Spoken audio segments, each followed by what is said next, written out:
Class 11th का complex number जो chapter है उसको समझाने वाली हूँ।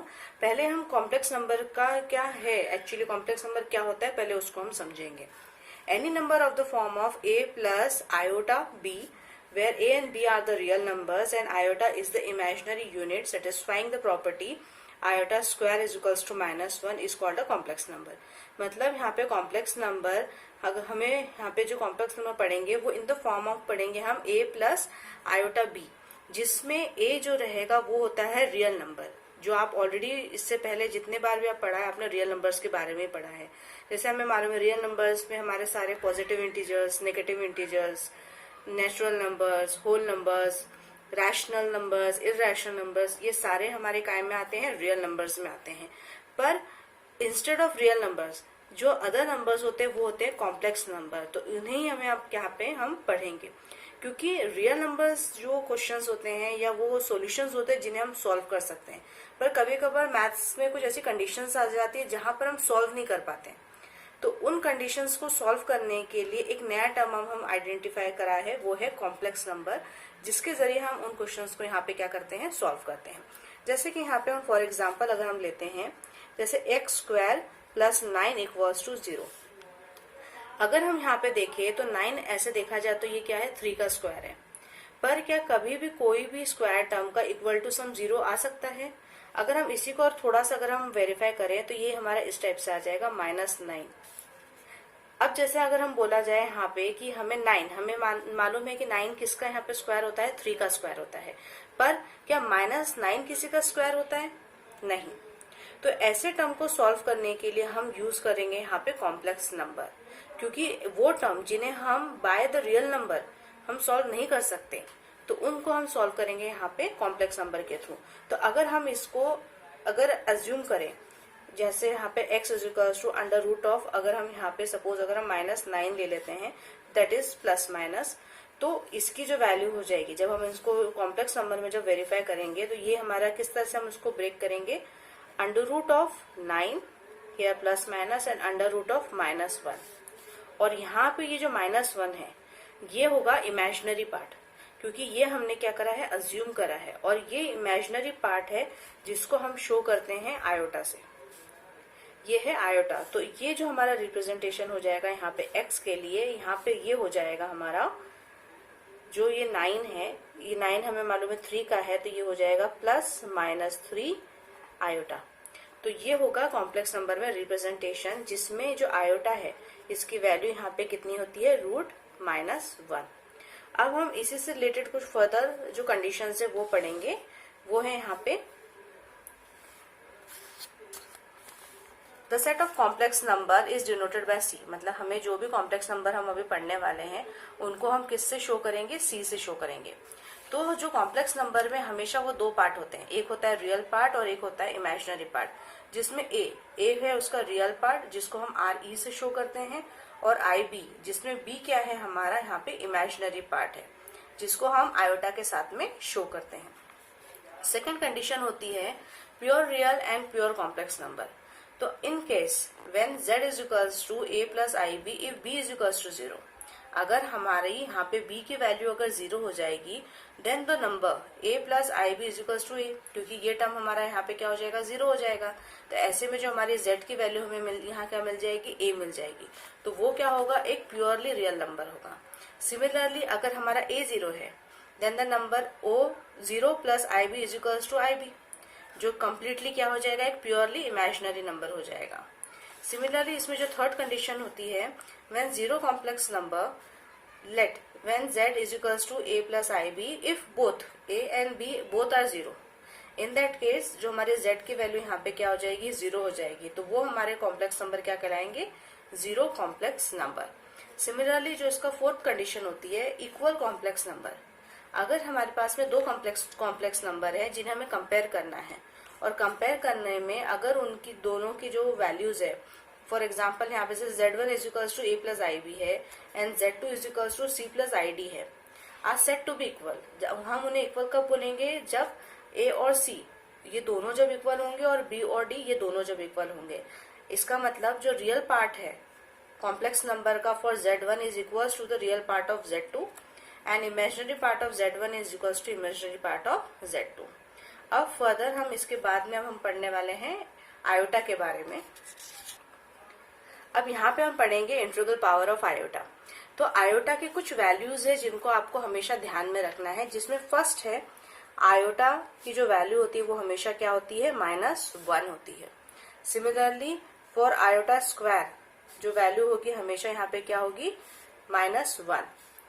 और फॉर आयोटा ये वैल्यू हो जाएगी, इसको हम इस तरह से ब्रेक करेंगे, iota square into iota power 1। जैसा हमें मालूम है आयोटा पावर 1 की यहाँ पे वैल्यू हमारी कितनी है, -1 है।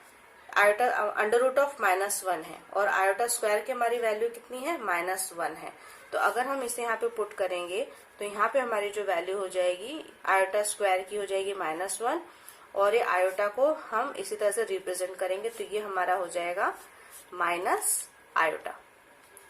Similarly for third condition iota 4, iota 4 को हम किस तरह से रिप्रेजेंट करेंगे, आयोटा स्क्वायर का होल स्क्वायर। आयोटा स्क्वायर की वैल्यू हमेशा क्या होती है, यहाँ पे -1 होती है, तो -1 का होल स्क्वायर हमेशा क्या हो जाएगा, यहाँ पे 1 हो जाएगा। मतलब हमारे आयोटा 4 उसकी वैल्यू हमेशा क्या रहेगी, यहाँ पे 1 रहेगी।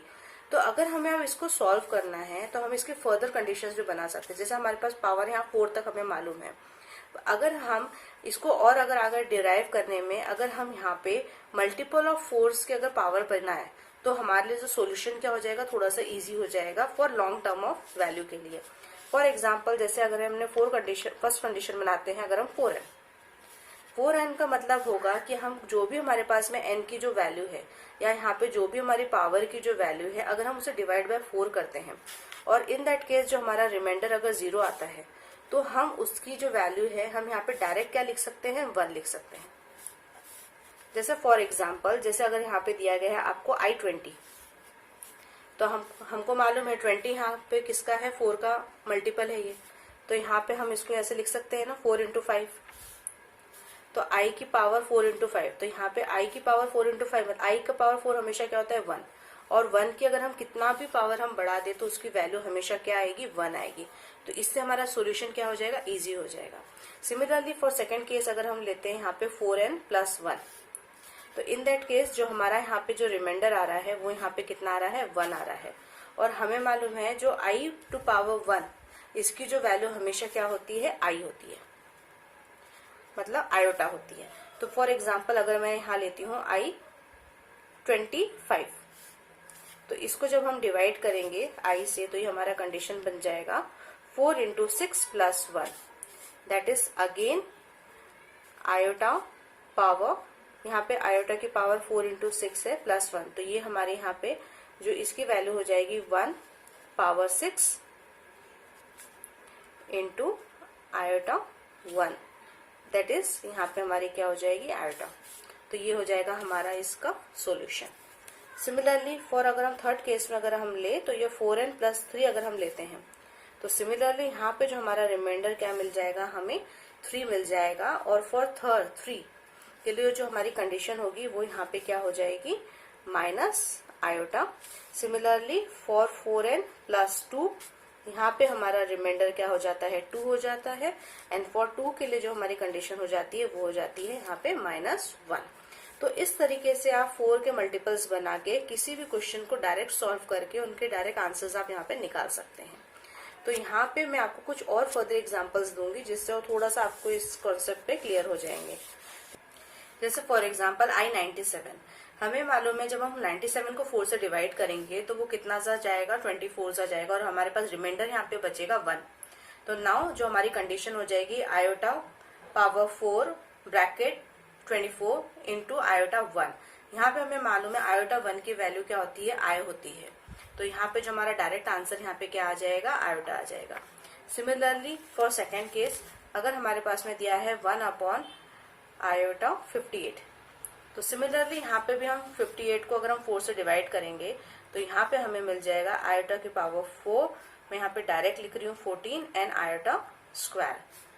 सिमिलरली 1 की पावर 14 हो जाएगी यहाँ पे, और 1 की पावर 14 का मतलब होता है 1 ही होता है, और यहाँ हो गया हमारा हो जाएगा 1/1 आयोटा स्क्वायर। तो यहाँ पे जैसे हमें मालूम है आयोटा स्क्वायर की वैल्यू हमारी क्या होती है, यहाँ पे -1 होती है।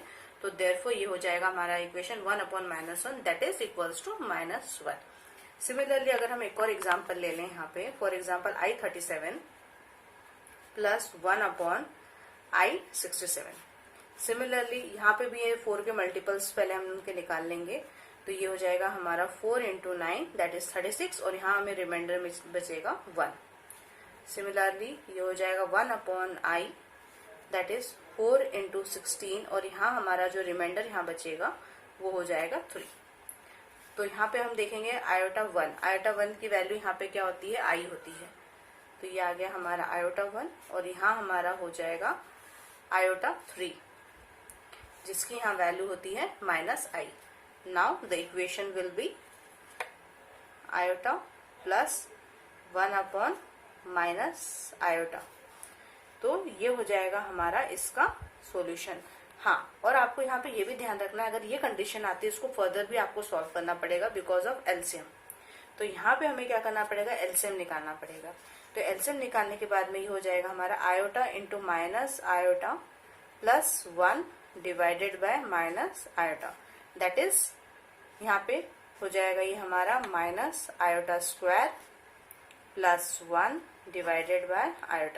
यहाँ पे हमें मालूम है जो -I² की जो वैल्यू होती है यहाँ पे क्या हो जाती है, हमारी 1 हो जाती है।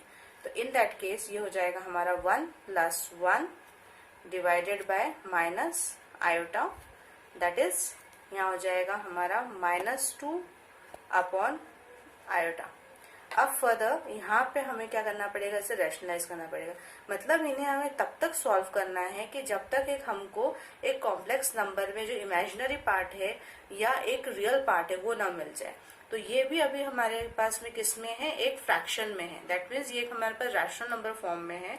तो हमें इसे सॉल्व करना है अप टू रियल नंबर और अ कॉम्प्लेक्स नंबर, वहां जहां पर या तो रियल नंबर पार्ट हमें मिल जाए या तो फिर उसका एक इमेजिनरी पार्ट मिल जाए। नाउ इसको अब हम रैशनलाइज करेंगे, जो हो जाएगा हमारा multiply by I/I that is -2I/I² is equals to -2I divided by -1। ये हो जाएगा हमारा यहाँ का आंसर। अब यहाँ हमें मिल गया है 2I that is the imaginary part of complex number. तो ये हो जाएगा यहाँ पे इसका सॉल्यूशन। अब यहाँ पे हमें जो नेक्स्ट क्वेश्चन है वो इवेल्युएट है, मतलब यहाँ पे हमको इवेल्युएट करना है √of -256 को उसके कॉम्प्लेक्स नंबर में। तो जैसे हमें मालूम है यहाँ पे 256 को सबसे पहले हम ब्रेक करेंगे, ये हो जाएगा हमारा √of -1 इंटू √of 256। यहाँ पे 256 का हम एलसीएम निकालेंगे, तो 256 का एलसीएम निकालने पे हमारा यहाँ पे वैल्यू आ जाएगी 16। तो ये हो गया हमारा मल्टीप्लाई बाय 16 और हमें मालूम है √of -1 इज इक्वल्स टू क्या होता है, I। दैट मीन्स जो हमारा यहाँ पे आंसर हो जाएगा ये हो जाएगा 16I। तो ये हो गया इसका इवेल्युएशन। सिमिलरली अगर हम एक और क्वेश्चन यहाँ पे ले लें, जैसे -√4 इंटू √of -9 एंड -9/4। तो सिमिलरली यहाँ पे जो हमारा जो -4 है इसको हम ब्रेक करेंगे -1 एंड -4 में। सिमिलरली ये जो हमारे टर्म हो जाएंगे यहाँ पे हो जाएगा ये -1 √of 9/4।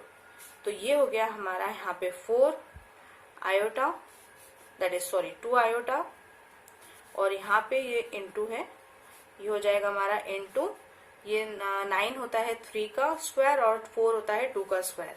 तो ये हो गया हमारा यहाँ पे 3/2I।